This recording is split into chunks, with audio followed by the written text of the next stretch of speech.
Well, hello and welcome back. Virginia Gonzalez. First story out of the book that I read you the introduction to called Under God, written by Michael Tate and Toby Mack, formerly of DC Talk, now very popular Christian music artists in their own right. I talked about this book in an introduction. Just want to share with you the history of our country and how God's divine providence has always had his hand in the formation of our freedoms. I will not be reading the whole book, but I will be reading small excerpts. I'm going to begin today with one of my favorite stories ever in the history books. It's called Bulletproof. The French and Indian War, Account of a British Officer, July 9th, 1755. The American Indian chief looked scornfully at the soldiers on the field before him.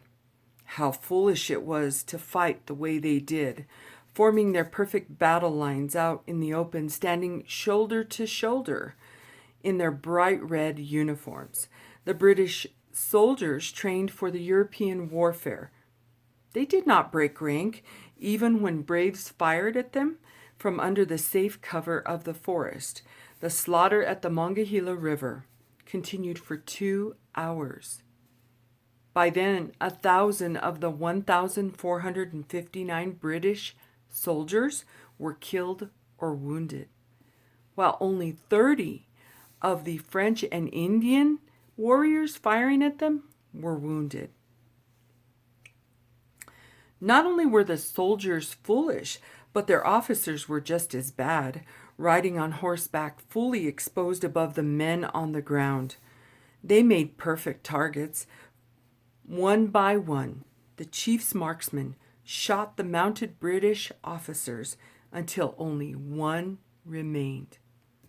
"Quick, let your aim be certain, and he dies," the chief commanded. The warriors, a mix of Ottawa, Huron, and Chippewa tribesmen, leveled their rifles at the last officer on horseback. Round after round was aimed at this one man. Twice the officer's horse was shot out from under him. Twice he grabbed a horse idle when a fellow officer had been shot down. 10, 12, 13 rounds were fired by the sharpshooters. Still, the officer remained unharmed. The native warriors stared at him in disbelief. Their rifles seldom missed their mark. The chief suddenly realized a mighty power must be shielding this man. "Stop firing," he commanded. "This one is under the special protection of the Great Spirit." A brave standing nearby added, "I had 17 clear shots at him. And after all that, I could not bring him down." This man was not born to be killed by a bullet. As the firing slowed, the lieutenant colonel gathered the remaining troops and led the retreat to safety. That evening, as the last of the wounded were being cared for, the officer noticed an odd tear in his jacket. It was a bullet hole. He rolled up his sleeve and he looked at the arm directly underneath the hole. There was no mark on his skin. Amazed, he took off his coat and found 3 more holes. They were bullet holes that had passed through his coat, but they stopped just before they reached his body. 9 days after the battle, having heard a rumor of his own death, the young lieutenant colonel wrote his brother to confirm he was still very much alive. "As I have heard, since my last arrival at this place, a circumstantial account of my death and dying speech. I take this clearly opportunity of contradicting the first and assuring you that I have not as yet composed this letter. But by all powerful dispensations of providence, I have been protected beyond all probability and expectation, for I had 4 bullets through my coat, and 2 horses shot out from under me. And yet I escaped unhurt, although death was leveling my companions on every side of me. The battle at the Monongahela, part of the French and Indian War, was fought on July 9th, 1755, near Fort Duquesne, which is now the city of Pittsburgh. The 23-year-old officer went on to become the commander-in-chief of the Continental Army and the first president of the United States of America. In all the years that followed, in his long career, this man, George Washington, was never once wounded in battle. 15 years later, in 1770, George Washington returned to the same Pennsylvania woods, a respected Indian chief. Having heard that Washington was in the area, he traveled a long way to meet him. He sat down with Washington, and face to face, over a council of fire, the chief told Washington the following: I am chief and ruler over my tribes. My influence extends to the waters of the Great Lakes and to the far blue mountains. I have traveled long and a weary path, that I might see the young warrior of the great battle. It was on the day when the white man's blood mixed with the streams of our forests that I first beheld this chief, Washington.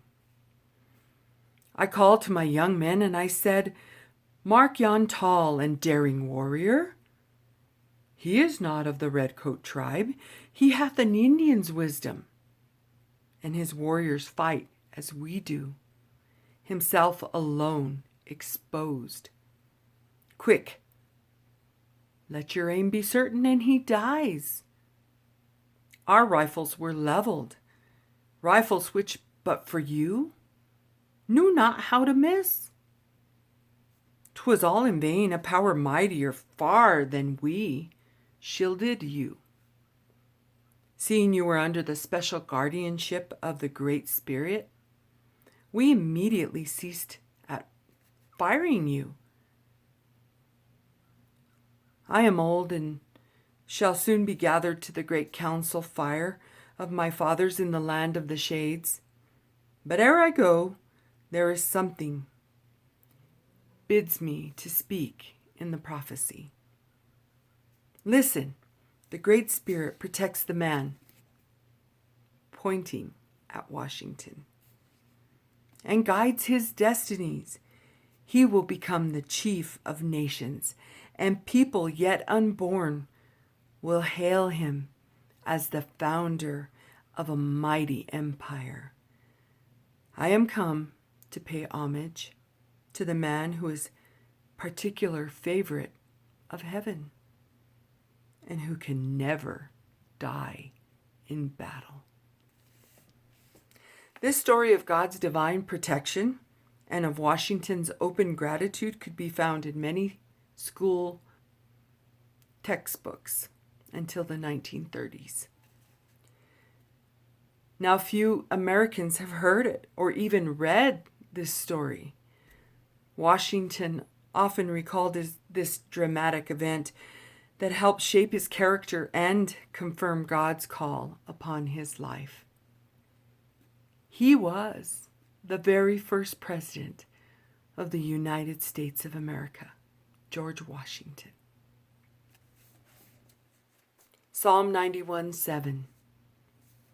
Though 1,000 fall at your side, though 10,000 are dying around you, these evils will not touch you. Bet you didn't know that story about George Washington. God bless you. God bless America. More stories to come.